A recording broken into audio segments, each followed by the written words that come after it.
This is confirmation that information that's given to you by your provider regarding prolapse is incredibly confusing.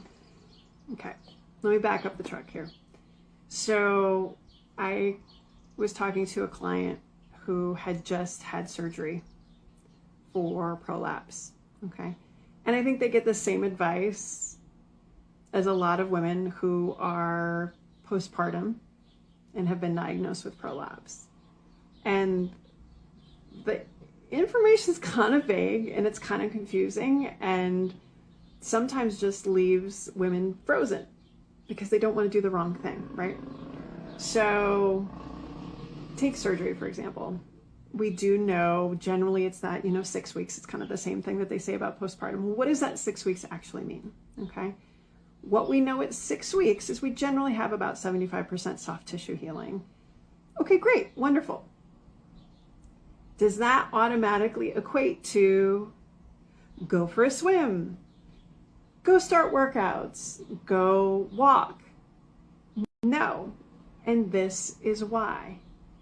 Is because go swim might mean something different to you than it does to me. Go walk, go do exercise, go lift. Like all these things, they're very context dependent. And we have to take the steps to unpack that, okay? So for somebody who was a competitive runner, go for an easy run. Might be something completely different than somebody who hasn't run in 10 months, okay? We need to be very, first of all, clear with what those things mean for our clients. And then we also need to be equally clear when talking with our clients what those criteria are so there's no confusion. And I think this is where the big mistake gets made is as patients, speaking as somebody who has prolapse, we expect our providers, talking about OBGYNs here, we expect them to give us instructions because they're medical professionals, right? But what does go run mean, or what does this mean? Like, that's not their area of expertise. And that's where we make a mistake as patients, is we think that they have the exact criteria. And I'll tell you, I thought this as a new PT. I thought they knew exactly what was supposed to be done. And I just somehow didn't get let in on that. And they knew that I was a bad PT because they knew exactly what I was supposed to do in my job. They don't. And if you talk to them, they won't. And that's where you need to understand that, thank you for doing your job. Thank you for that. But like, go to somebody who understands dosing of exercise, what other issues might be playing into the why behind your symptoms, progression of exercise, making sure that you are cleared to tolerate impact, those sorts of things. That's the stuff that's incredibly important. That it is not fair that we are expecting our OBGYNs to know, because that is not their job. Okay? That's my job. Okay?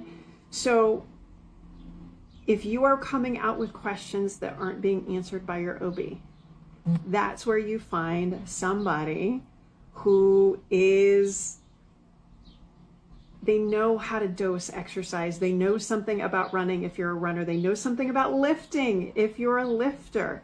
And that's what this poor client, she's like, she was very young to have this surgery. She's like, well, you really got to watch out for lifting and exercising.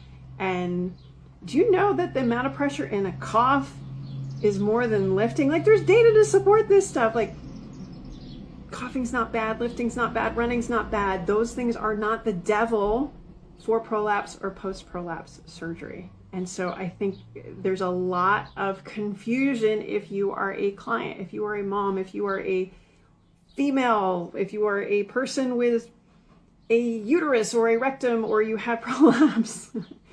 There's a lot of confusion about what I should and should not do. One, because the person that you're asking, that's not their area of expertise. Two, there's not great research in this area. A lot of this is, clinical guidance. And then three, you've got to find rehabilitation providers that are skilled not only in those parts and understanding how those parts work in the whole, but also in the context of your sport, like running or lifting or things like that. When you don't have those three things line up, guess what? You get a lot of questions.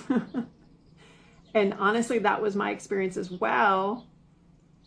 knowing what I knew as a PT and having my own issues and trying to navigate that. And it took me a while to realize that as well.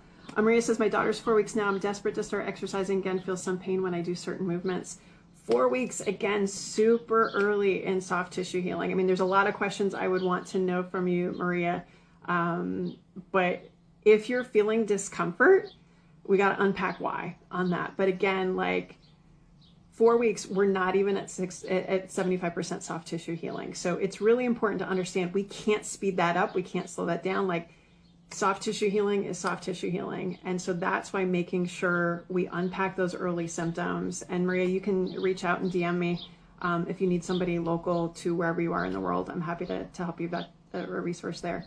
But understanding there's certain things we can't speed up, like soft tissue healing. But if you're having symptoms like that early on, getting connected to somebody who can unpack the why instead of just waiting on that. So, all right, if you have questions about starting into activity, whether it's, post-surgery like I was talking about, or even just postpartum, definitely hit me up in my DMs. I'm happy to either connect you with local resources or point you towards any resources I have, or see if I can answer any questions for you. So hit me up in the DMs for sure.